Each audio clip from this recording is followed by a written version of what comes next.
Hello everybody, my name is Julie and I'm currently a senior at Carnegie Mellon University. I am majoring in design and minoring in human-computer interaction and photography. In this video, I'm going to be talking about some of the advices and the tips I wished I knew coming into CMU or just very early on my college career. Having spent 3.5 years at Carnegie Mellon, I feel like I learned a lot, and if I knew these things earlier on during my time at Carnegie Mellon, I feel like I could have had more time to exercise these muscles and these skills and just create better opportunities for myself. Please also note that these are some of the skills I'm still working on. These are some of the things that I've picked up on during the 3.5 years I've been at CMU, and I am most definitely still working on some of these skills. Alright, let's get right into it. Number 1, you are not the shit. Okay, that was way too aggressive. But basically, keep an humble mindset. I get it, you just got into your dream school, you are super pumped that you got into your reach school or like the school that you really wanted to go to. I understand. Celebrate your victory, celebrate your acceptance. But before you enter a freshman studio or just your first class in general, make sure to step into that environment with the mentality that you want to learn. When you're too full of yourself, when you're thinking that you are the shit, that is also a reflection of the fact that you are not prepared to be a good listener and that you are better off from the material that they are trying to teach you. But in reality, you are there to learn. You're paying big chunks of money to learn. So make sure you humble yourself. I definitely am speaking from experience because I got into CMU design in the regular pool because I didn't even think I was going to get in. I mean, for God's sakes, the acceptance rate is literally 7%. Like, that's a lot, and that is very impressive. And so at the time, once I got my acceptance letter, I was through the roof. I couldn't see anything in front of me, but this phase sort of continued like into my freshman year, and I just realized that once you get to your new school, everyone is equal because everyone has got accepted to the same place, same school, same major.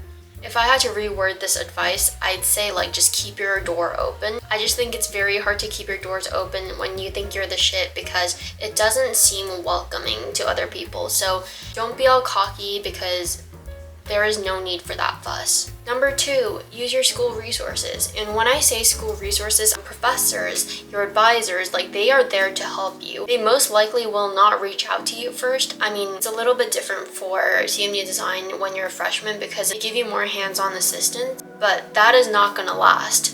You gotta remember that professors are there to teach you. They are there to answer some of the questions that you have. You gotta seek out for help, you know? You gotta talk to your advisors. You gotta see how you're planning your schedules and stuff like that. And also the physical resources. For example, the printers that you have access to, the laser cutters that you have access to. Anything you have access to as a student of that school, take advantage of them. I'm literally talking like anything, like the library is a great place, music room. I'm running out of ideas, but you do your own research. Number 3, I sucked at this. Freshman year, I was bad at this.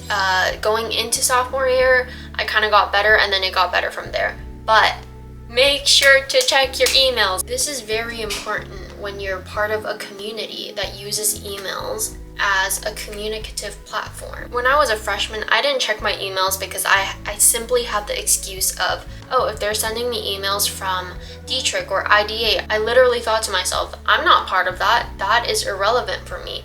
But I'm telling you, it doesn't hurt to be attentive to what is going on campus. Like there were many times where like something was announced to the whole like student body and I didn't know about it until someone told me because I didn't check my email. So definitely check your emails. That is the smart way to stay engaged with your school. Okay, the next advice is to pay attention to your classmates, respect and encourage them. This kind of goes back to my first point of just keeping your doors open. I feel like when you're in the mental state of cockiness, you don't really pay attention to what is going on. And this also goes to not paying attention to what your classmates are doing. Funny story, the first week I was at Carnegie Mellon, during orientation week, one of the design professors told us 50% of your learning is going to come from the school. The other 50 is going to come from your classmates. I don't exactly remember the numbers, but the point is, when I heard that, I was like, there is no way I'm paying this much tuition in order to learn from people who are here to do the exact same thing as me. So during freshman year, I was nonchalant. I didn't really care what other people were doing. If it was cool, I told them cool, but that was it. Like, I didn't really ask a question or like, budge basically. My sophomore year, I really felt like what other people were doing inspired or just sort of encouraged me to do other things as well. And that's where I realized, wow, like I really do need to pay attention to what my classmates are doing, because everyone has different perspectives. There is a lot to learn from other minds and other brains, and you gotta respect that and welcome it into your process. That's literally what makes a studio environment so powerful. Just reflecting back at my previous years, I don't think my experience would have been the same without my classmates.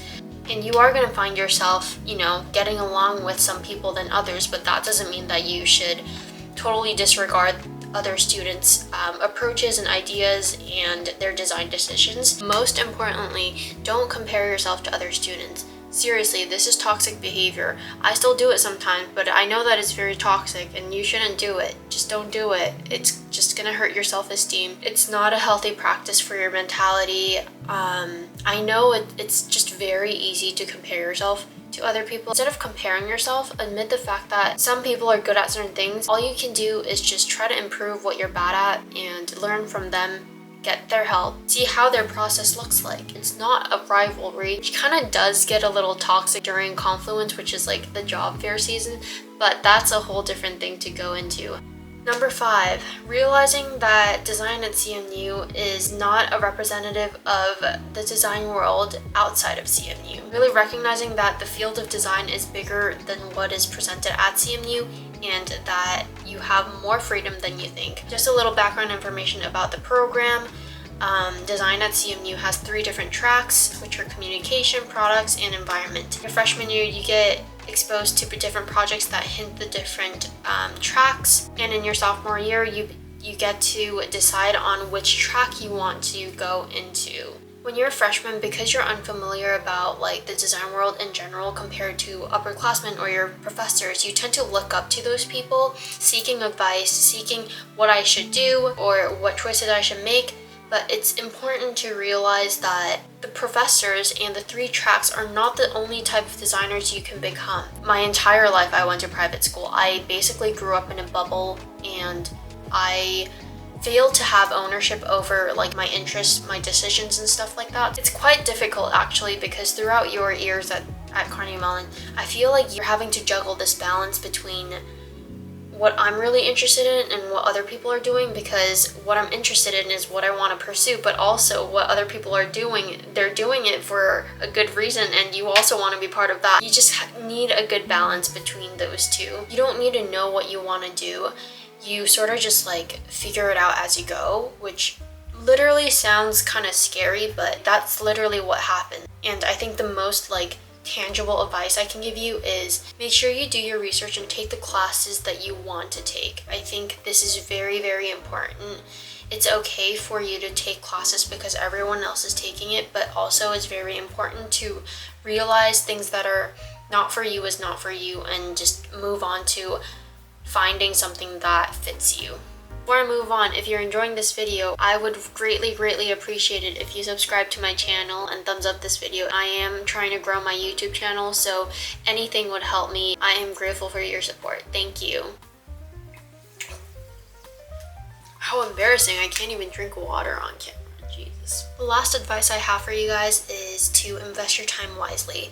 I don't mean this in the sense that you need a calculative intention or a calculative personality. In order for your time to be spent well, you need to have purpose for your presence, if that makes sense. Being somewhere with a clear intention as to why you're there and what you're there to do. Obviously, this doesn't need to be the case all the time, but it's a very nice thing to keep in mind when you're in a situation where you have to be goal-driven or there is something that you want to accomplish. So before you say yes to any plans or any meetings, just take a moment and question yourself if that purpose of being there is something you really want to invest your energy into. As I'm saying this, it seems like I'm only talking in an academic perspective, but this also applies to like your friendships or even to yourself. Ask yourself, like, is it really worth it to literally take time off my weekend to go spend my time with a friend who I have a very one-sided relationship with? Or even after a busy week, is it worth it for me to invest in a morning for me to sleep in for my mental and physical health?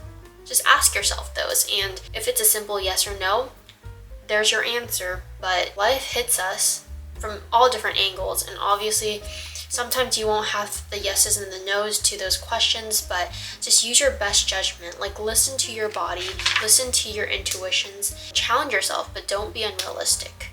Alright everyone, that was it for this video. I really hope you find this content helpful. I actually got a lot of DMs regarding like my experience at CMU.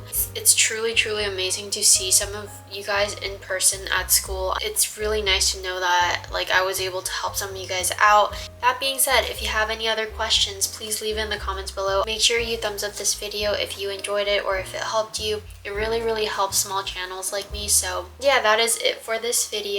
I will see you guys very soon.